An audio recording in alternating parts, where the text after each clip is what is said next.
You want the best for your car? You already watch our tutorials. So the best place for the best deal is to buy from the Mr. Auto app. Easy, fast, and with better prices than on the website.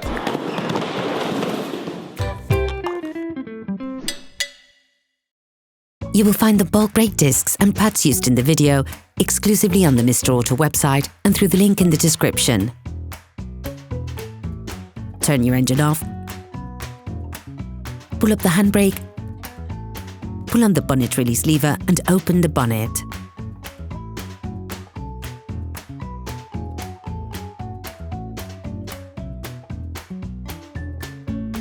Open the brake fluid reservoir.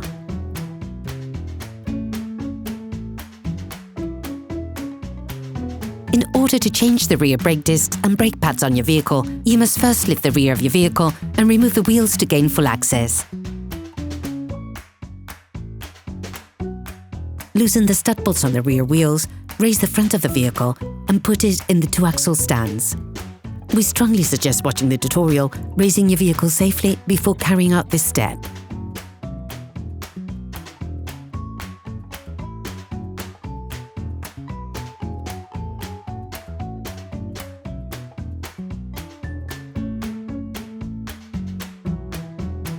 You will then be able to take off the wheels.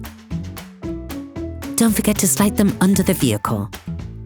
Before starting, loosen the handbrake, otherwise you will not be able to complete the operation.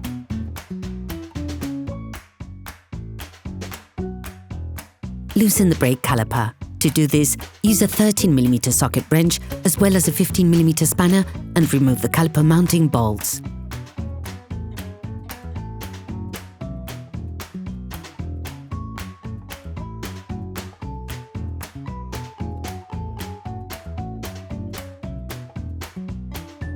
Using the large flathead screwdriver, release the brake caliper from its support and remove the pads. Change the noise dampening shims if you have decided to replace them.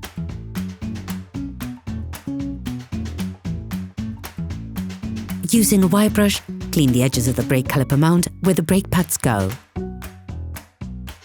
Using a socket wrench and a T50 Torx socket, loosen the screws on the brake caliper mount.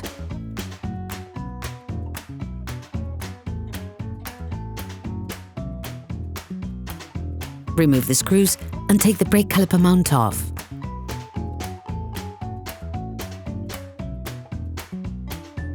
With a hammer and a large flathead screwdriver, remove the flange from the bearing.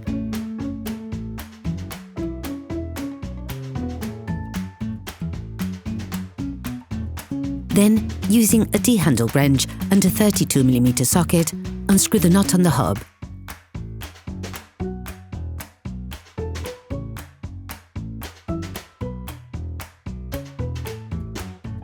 Finally, remove the disc.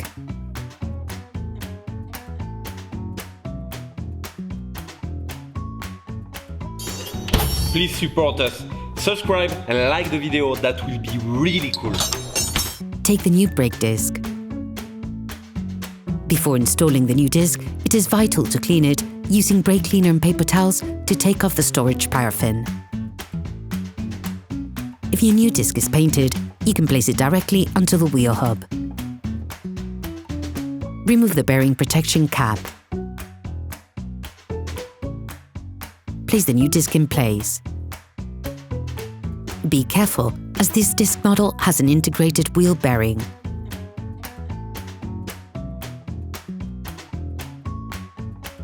Now you can put the flange back on the hub. You have to tighten it well. Start the process off with a socket wrench and then finish off the process with a torque wrench set at 300 Newton-meter. Then put the cover back on the nut.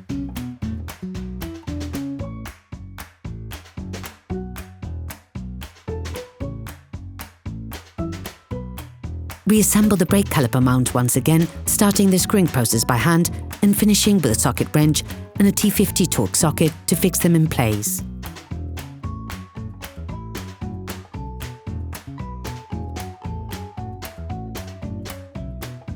Finish off the tightening with a torque wrench.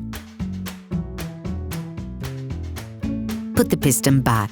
For this movement, you must have a brake caliper windback tool. This is a specific tool that will make it possible to wind the piston back, but also to have it turn on itself to set the self-adjusting system on your handbrake.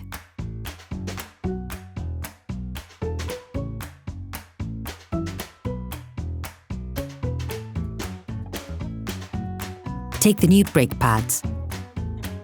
Coat the outside of the new pads with copper grease and slide them into the brake caliper mount. Position the brake springs parallel to the brakes themselves.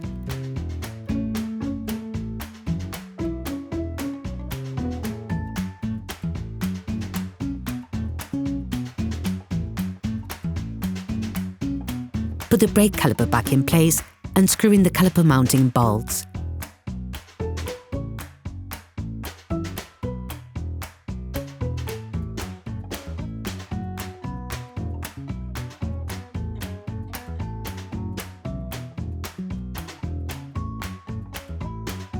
Finish off the tightening with the Torx wrench.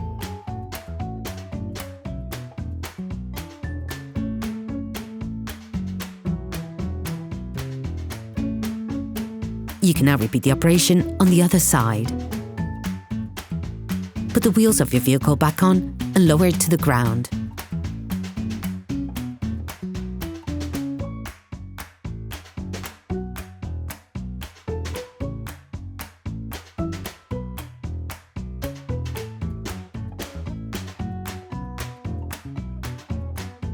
Before starting your car, don't forget to screw the brake fluid stopper back in.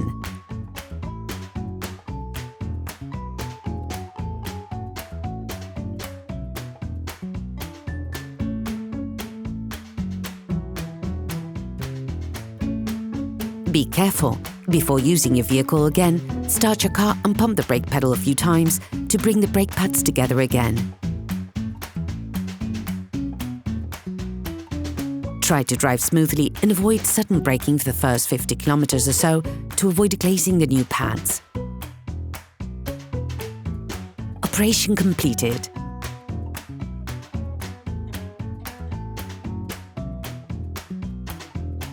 Hello, if this video helped you, like and subscribe.